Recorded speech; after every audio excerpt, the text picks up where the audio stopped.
Bonjour à tous, bienvenue dans cette nouvelle vidéo, j'espère que vous allez bien. Aujourd'hui on va parler vraiment de la blockchain, de la technologie blockchain en général. On va pas rentrer dans des aspects techniques, mais on va vous présenter les 5 points qui sont pour nous fondamentaux lorsqu'on parle de blockchain pour vous aider à faire vos investissements dans le domaine des crypto-monnaies. Puisque si ça fait pas un très long moment que vous êtes dans ce domaine d'activité, sachez qu'il y a beaucoup de projets qui utilisent la dénomination blockchain simplement à des fins marketing, puisque ça fait vendre.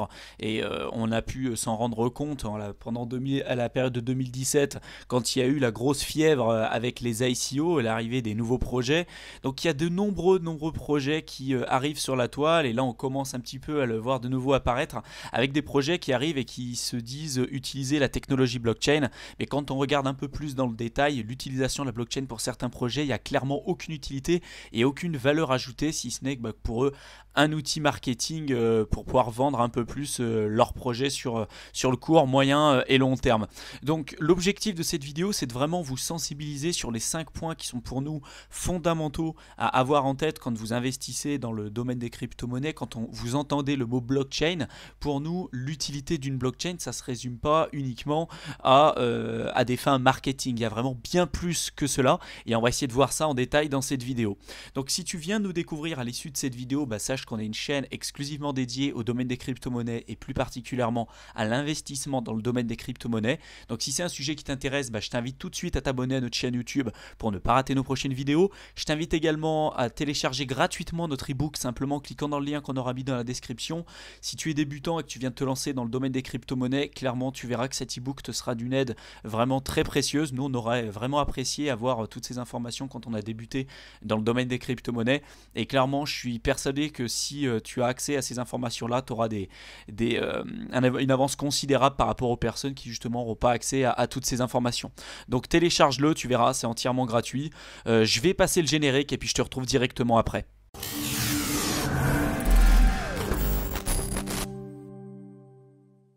Alors l'objectif de cette vidéo, comme je l'ai dit au départ, ça va être vraiment de mettre en lumière les 5 points fondamentaux qui font qu'une blockchain est vraiment utile dans le sens où nous, on l'entend depuis le début.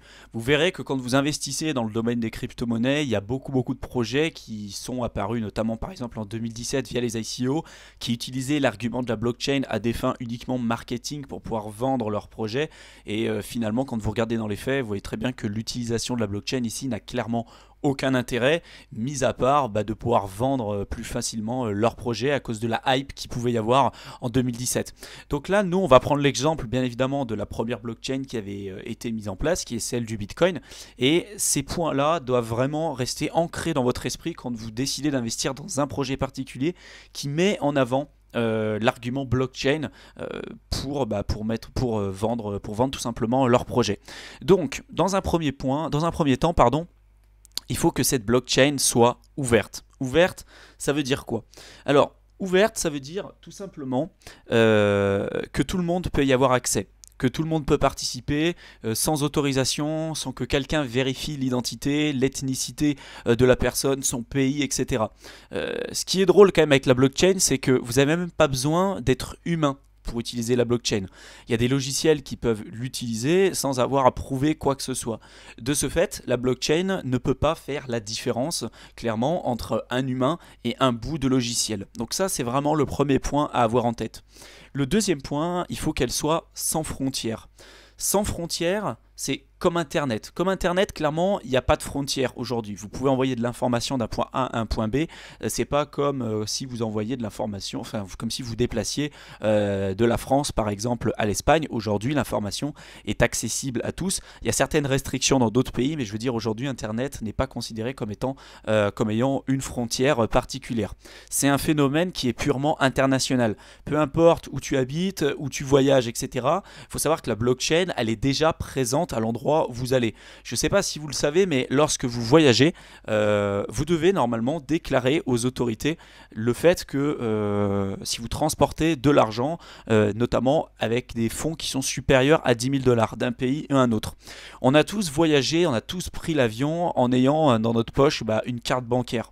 Et il n'est pas obligatoire aujourd'hui de déclarer ça dans les faits, puisque clairement vous ne transportez pas d'argent. C'est pas le fait que vous ayez votre carte bancaire qui fait que vous transportez de l'argent d'un point A à un point B.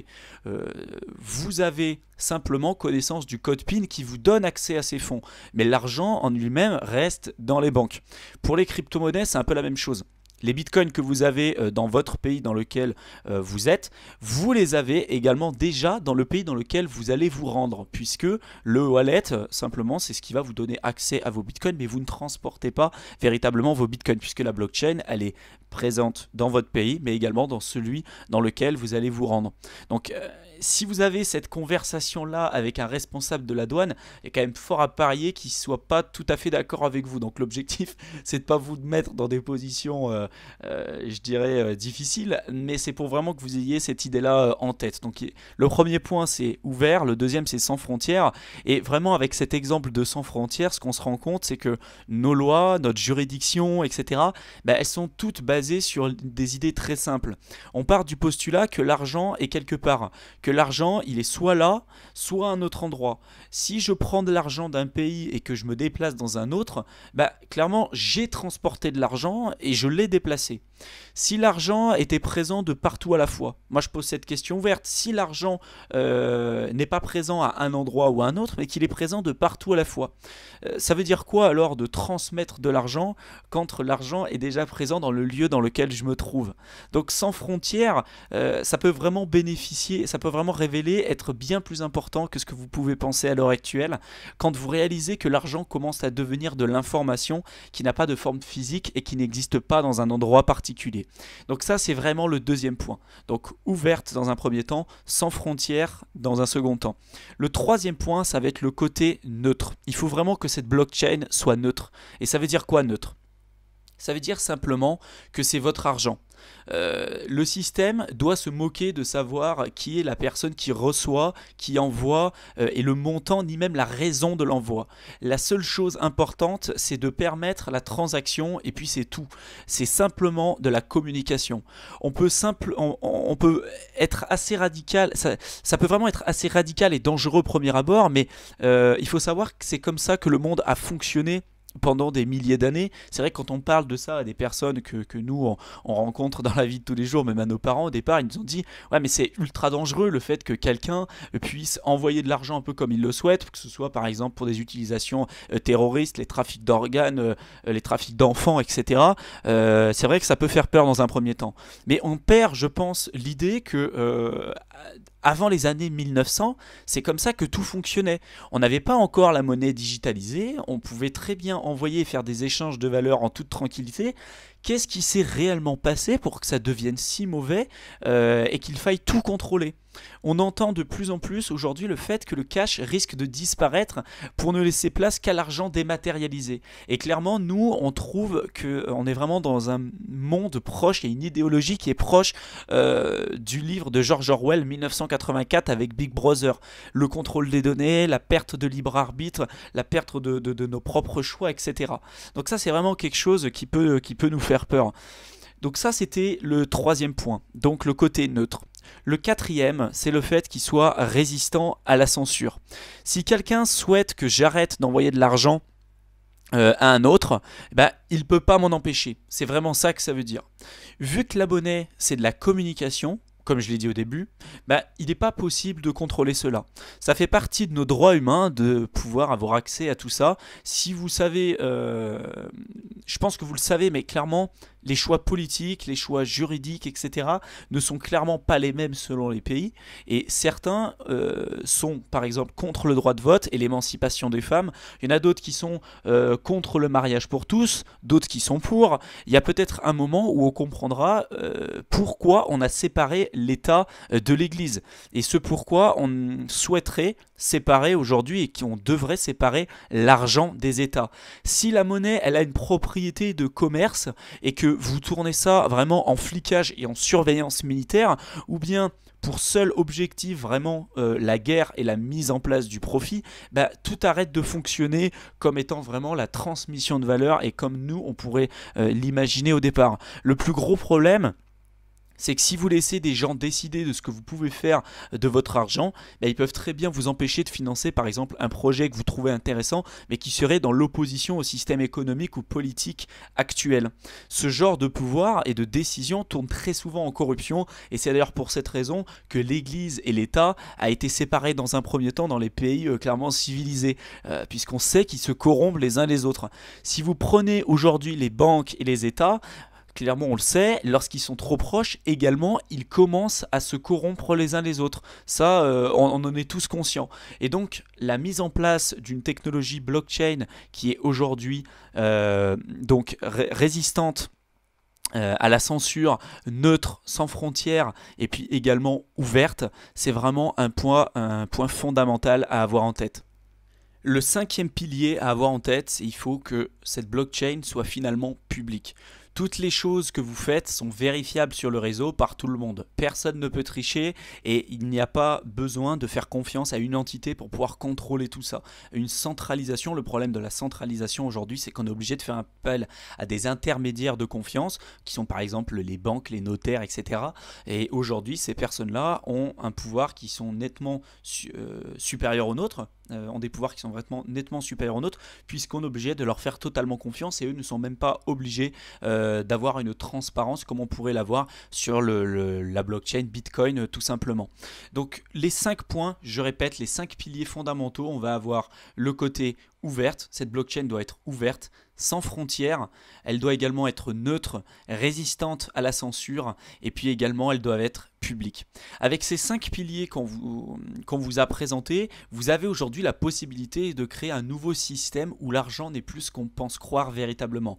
Pour la première fois dans toute l'histoire de l'humanité, on a la capacité de reprendre nos droits et de gagner en pouvoir. Bien évidemment, la blockchain ne s'applique pas uniquement à l'argent. Le Bitcoin, c'est la première implémentation et l'application de la blockchain, mais on peut très bien parler des smart contracts. Les smart contracts, j'en ai déjà parlé sur différentes vidéos, notamment avec Ethereum, mais la mise en place d'une organisation totalement indépendante autour du monde, qui ne serait pas prise à partie par un gouvernement, par une idée politique particulière, ça risque d'arriver dans les années à venir, et ça sera complètement un changement de paradigme tel qu'on n'aura jamais connu dans toute l'histoire de l'humanité. On parle vraiment dans ce cas-là d'organisation autonome décentralisée. J'en parlerai dans une prochaine vidéo, mais je pense que c'est fondamental. Aujourd'hui, quand on parle de Bitcoin et d'implication de la blockchain, on se rend compte que finalement, dans les pays occidentaux, on ne se rend pas vraiment compte de l'implication et de ce que ça risque de changer dans les années à venir. Puisque nous, aujourd'hui, on a notamment accès, presque tous, à un compte bancaire. Si vous vivez en France, je ne sais pas de quel pays vous voyez cette vidéo, mais si vous habitez notamment en France ou en Europe, il y a fort à parier que vous avez un compte bancaire à votre disposition. Aujourd'hui, il y a des milliards de personnes autour du monde qui n'ont pas accès à un compte bancaire, ou du moins qui ont accès à un compte bancaire mais très réduit. Aujourd'hui, savoir recevoir et envoyer de l'argent, c'est fondamental. Essayez d'imaginer votre vie sans avoir un compte bancaire et sans avoir accès à ces principes fondamentaux. Vous verrez que votre vie sera quand même nettement plus compliquée. Il faut savoir qu'aujourd'hui, vous faites partie d'une minorité de la population mondiale à avoir accès à ces choses-là, tout simplement. Le Bitcoin, ça vous permet, grâce au protocole qui est mis en place, de devenir votre propre banque personnelle et de ne plus avoir besoin d'avoir accès à des intermédiaires de confiance. Le Bitcoin, c'est bien plus qu'une crypto-monnaie à proprement parler, c'est un protocole en général, c'est plutôt une plateforme de confiance. Une plateforme de confiance généralisée et globalisée qui va vous permettre de transmettre de la valeur entre différentes personnes qui utilisent ce réseau-là. Et clairement, pour des personnes qui habitent dans d'autres pays, que ce soit par exemple dans le continent africain, que ce soit au Kenya, République démocratique du Congo, etc., ou même dans des pays comme le Venezuela. Je ne sais pas si vous êtes au courant, mais à l'heure actuelle, au Venezuela, il y a un taux d'inflation qui est juste énorme. On voit à l'écran, par exemple, qu'il y a des personnes qui arrivent avec leur bolivar à faire des sacs, clairement, avec les billets, puisque ça ne vaut plus rien, c'est du papier. Pour ces personnes-là, l'implémentation de la blockchain et l'utilisation du Bitcoin, pour eux, c'est quelque chose qu'ils comprennent très très vite. Pourquoi? Parce qu'eux, ils sont directement touchés par ça. Je ne dis pas que chez nous, il n'y a pas d'inflation, mais clairement, le fait que si vous êtes par exemple au Venezuela, j'ai parlé avec quelqu'un récemment qui habitait là-bas, qui me disait littéralement quand vous retirez de l'argent d'un distributeur et que vous traversez la rue pour pouvoir acheter, j'en sais rien moi, un bout de fromage ou ce que vous voulez, clairement déjà votre argent a perdu énormément en valeur et vous êtes obligé de retirer de l'argent pour aller de nouveau retourner au magasin pour aller avoir l'argent qu'il faut pour pouvoir dépenser votre argent. C'est quand même énorme. Je pense que quand vous utilisez votre euro, le temps que vous traversiez la rue pour pouvoir acheter votre brique de lait, l'argent il n'a pas été divisé par deux, votre montant n'a pas été divisé par deux. Au Venezuela, c'est bien plus que ça, le taux d'inflation ça atteint des niveaux records et quand vous parlez de l'implication de la blockchain et du bitcoin en général là-bas, clairement ils comprennent beaucoup mieux ce que ça veut dire puisqu'il y en a certains qui arrivent à vivre et se nourrir grâce à l'utilisation de la blockchain et du bitcoin en général.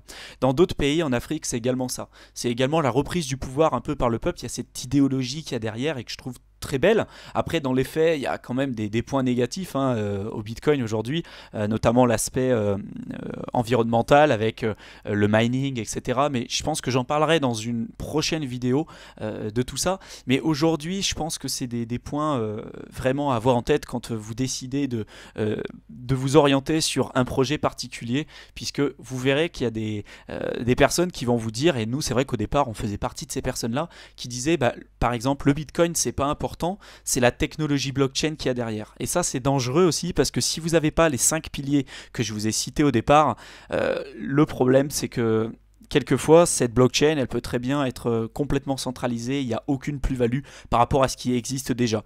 Il y a beaucoup d'institutions qui vont vous dire que le Bitcoin, aujourd'hui, c'est pas intéressant, que c'est la technologie qu'il y a derrière, voilà, qui l'est, mais dans les faits, fondamentalement, le Bitcoin, c'est beaucoup plus que ça. Comme je vous dis, c'est une plateforme vraiment de confiance, et elle est de confiance, pourquoi? Grâce à ces 5 piliers que je vous ai cités au départ. Quand vous regardez, que vous analysez dans un projet particulier, ayez vraiment l'esprit critique et regardez les points que je vous ai dit, les 5 piliers, puisque vous vous rendrez compte qu'il y a beaucoup de projets aujourd'hui qui sont même dans le top 20 qui n'ont pas ces 5 piliers là et qui sont pour nous dangereux pour une utilisation sur le moyen et même le long terme, pour une adoption long terme. Après on peut se tromper, mais en tout cas, c'est aujourd'hui, ça fait partie des choses qu'on regarde principalement quand on investit dans le domaine des crypto-monnaies. Donnez-nous votre point de vue par rapport à ça, ça nous ferait extrêmement plaisir de pouvoir échanger avec vous sur ça, de savoir pourquoi déjà vous êtes lancé dans le domaine des crypto-monnaies. Est-ce que ça serait d'un point de vue purement spéculatif? La majorité c'est ça.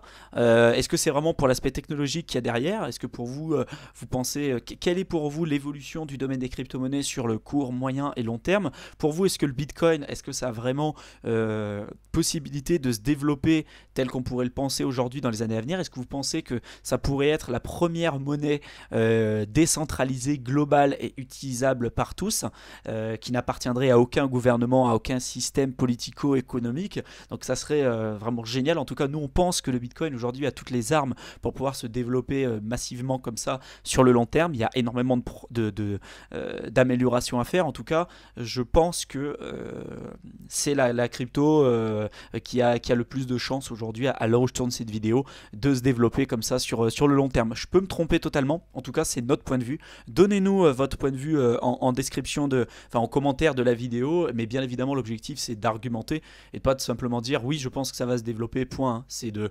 développer votre point de vue pour qu'on ait des retours un peu de tout le monde, et je pense que c'est bien aussi de confronter les différents points que vous pourriez avoir à redire par rapport à ça.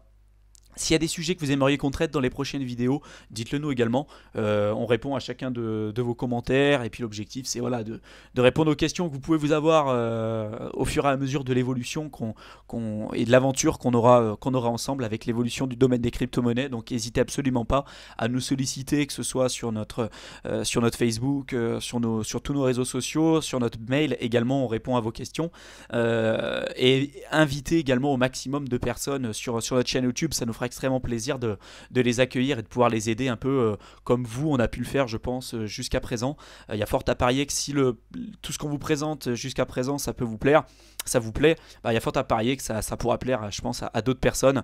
Allez également sur notre blog, on publie régulièrement du contenu je pense de qualité qu'on ne présente pas forcément sur la chaîne YouTube, donc c'est très complémentaire, donc allez-y régulièrement, faites-nous des retours pour qu'on puisse l'améliorer et le faire évoluer pour vous. l'objectif de faire tout ça, ça a été vraiment dédié pour vous. Donc voilà, j'espère en tout cas que tout ça aurait pu vous aider, qu'on a été plus clair sur les différents points à avoir en tête quand on parle de blockchain, puisque là on se rend compte qu'on entend vraiment tout et n'importe quoi dans le domaine des cryptos et on voulait vraiment être clair là-dessus. Sur ce, je vous souhaite une excellente fin de soirée. N'oubliez pas de nous laisser un petit pouce bleu et puis je vous retrouve dans une prochaine vidéo. Salut!